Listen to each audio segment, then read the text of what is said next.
Hi everybody, Senator Steve Dryskowski from Mazeppa.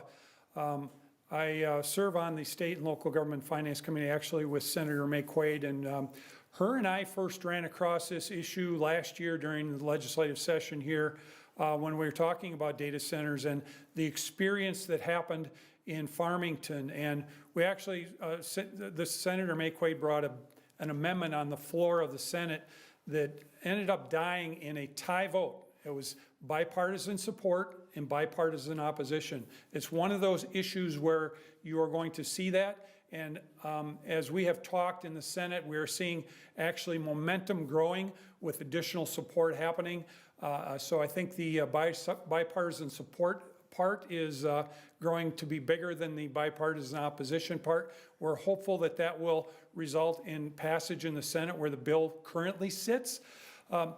As we look at this issue and the impact, and as both Representative Roach and Greenman have pointed out, the impact on our local communities, we have in our culture in Minnesota a strong desire of support for public transparency. We have an open meeting law. We have Chapter 13, which says that data has to be shared by government. We go out of our way in our law already in multiple places to ensure the government is deliberate in being transparent with the citizens of the state. We ran into this last year and realized with this data center stuff that we have a situation where local units of government have the ability to do these NDAs to create secrets and allow local municipalities to operate in secret, which flies perfectly in the face with our open meeting culture that we have here in the state of Minnesota. And so that has been used by local officials. I've talked to some of those local officials. I've got 2 data center proposals in my district, one at Pine Island, one at Cannon Falls. And I've talked to some of the local officials, and there are local officials that have used these NDAs that would rather that we gave them direction as a legislature around what they have in their ability or inability to use them.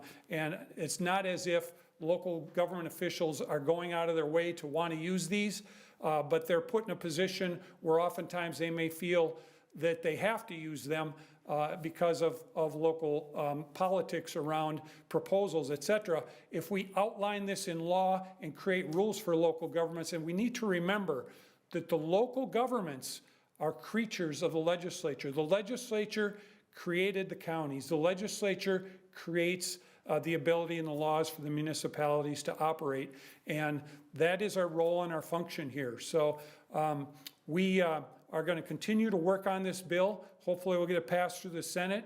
And just remember that we've been seeing this in our local communities where democracy is actually dying in the dark in our local communities in Minnesota because we don't have prohibition of secret meetings that are now happening throughout our state. This bill will cure that and put us in a position where Minnesota can be strong and open again in how it operates in local government decision making.